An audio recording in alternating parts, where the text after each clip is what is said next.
13 বছর বয়সী একটা লাজুক ছেলে, যার কাছে পুরো পৃথিবীটাই ছিল একটা গোলক ধাঁধার মতো। ছেলেটি ছোটবেলা থেকেই নিজেকে একজন ব্যাডমিন্টন প্লেয়ার হিসেবে দেখতে চাইত, কিন্তু কেই বা জানত সেই লাজুক ছেলেটাই একদিন হয়ে উঠবে most famous vocalist, dancer, rapper, BTS ম্যাগনি, আর আমাদের জেকে আওয়ার বেবিকো। ছেলেটা টিভিতে একদিন জি ড্রাগনের পারফরমেন্স দেখল, আর নিজের ছোট ছোট চোখে কে পপ আইডল হয়ে ওঠার বড় বড় স্বপ্ন সাজাতে লাগলো। 2011 সালে ছেলেটা সুপারস্টার কেতে অডিশন দেয়। ছেলেটা তার লাজুক স্বভাব আর আত্মবিশ্বাসের অভাবে সেখানে সেদিন সিলেক্ট হতে পারেনি, কিন্তু তার কাছে আসতে থাকে বিভিন্ন এন্টারটেইনমেন্ট কোম্পানি থেকে অফার। ছেলেটা এর মধ্য থেকে বেছে নেয় বিগ হিট এন্টারটেইনমেন্টকে। কি মনে হয় এত অফার্স এর মধ্য থেকে ছেলেটা কেন বিগ হিট এন্টারটেইনমেন্টের মতো ছোট একটা কোম্পানিকে বেছে নিল? হ্যাঁ, কারণটা হচ্ছে বিটিএস লিডার আরএম এর সাথে দেখা হবার পর এই ছোট লাজুক ছেলেটা নিজের উপরে যে ছেলেটার বিশ্বাস ছিল না, সেই ছেলেটা সেই বিশ্বাস, সেই ভরসা আরএম এর ভিতর দেখতে পায়। এই ব্যাপারে আরএমও বলে, জংকুকের প্রথম দেখা সেই হরিণী কালো চোখ আমি আজও ভুলিনি। 13 বছরের সেই ছোট জংকুক যেন বিটিএস এর মাধ্যমে পেল তার নতুন এক পরিবার। ছেলেটার কৈশোর কাটে তার 6 বড় ভাই আরএম, জিন, জেহোক, সুগা, ভি আর জিমিনের সাথে। কখনো আরএম এর কাঁধে চড়ে ছেলেটা নানান বায়না করে, আবার কখনো জিনের সাথে হাজারো খুনসুটি। জেহোক আর সুগার কাছে তো ছেলেটার আবদারের শেষ নেই। ভি আর জিমিন তো তার ক্রাইম পার্টনার।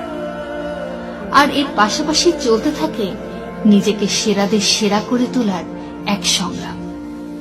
2013 সালে দলটি নো মোর ড্রিমস গানের মাধ্যমে ডেবিউ করে, আর 15 বছরের জংকুক তার স্বপ্নে প্রথম পা রাখে।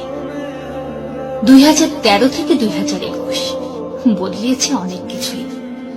বিটিএস এখন বিশ্বের number 1 K pop boy band, আর সেই 15 বছরের ছেলেটা এখন 23 বছরের একজন যুবক।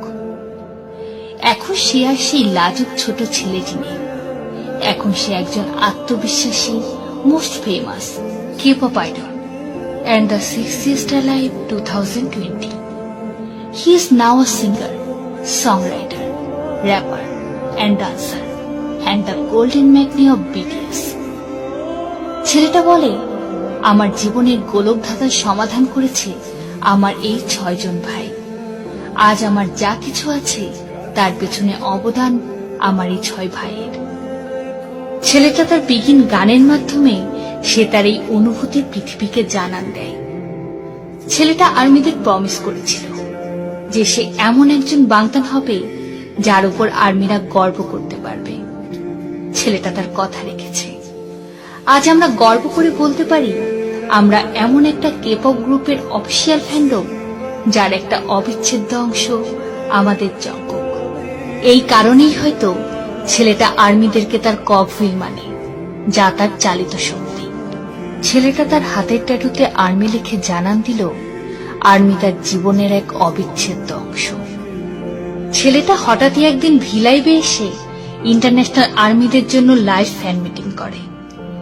ছেলেটা যখন ইলেকট্রনিক ডিভাইসের পর্দার ওপাশ থেকে তার হাতে হাত রাখতে বলে হাত বাড়ায়, তখন যেন 1000 মাইলের দূরত্ব এক মুহূর্তেই মিটে যায়। যেন আমরাও তার হাতটাকে না ছুঁয়েই স্পর্শ করতে পারি। এই ছেলেটাই একবার কনসার্ট চলাকালীন হুইল চেয়ারে বসা এক আর্মির সাথে হাত মিলাতে স্টেজ থেকে নেমে তার কাছে গিয়েছিল। ছেলেটাকে একবার প্রশ্ন করা হলো, তুমি দিনে কতবার আর্মিদের সম্পর্কে ভাবো? ছেলেটার উত্তর ছিল, আ কাউন্টলেস টাইম। করোনাকালীন সময়ে যখন সব ছোট ছোট ব্যবসা বন্ধ হতে লাগলো, তখন সেই ছেলেটি সেই ব্যবসায়ীদের পাশে এসে দাঁড়ালো। বড় বড় ব্র্যান্ডেড জিনিস ছেড়ে ব্যবহার করতে লাগলো সাধারণ দোকানের সাধারণ সব জিনিস। মুহূর্তে সোল্ড আউট হতে থাকলো সেসব জিনিস, যা এই করোনাকালীন সময়ে সেসব ব্যবসায়ীর জন্য ছিল এক আশীর্বাদ স্বরূপ। সত্যি ছেলেটাকে বিধাতা অনেক সুন্দর করে ভাবতে শিখিয়েছে, ভালোবাসতে শিখিয়েছে, আগলে রাখতে শিখিয়েছে। ছেলেটা তার নিষ্পাপ হাসি আর কালো হরিণী চোখের মায়ায় আমাদেরকে যেভাবে বেঁধেছে, আমরাও একইভাবে ছেলেটাকে নিজের আপন মেনে আপন করেছি। আর তাই ছেলেটার সুরে তাল মিলিয়ে আমরাও বলেছি, you are the cause of my euphoria.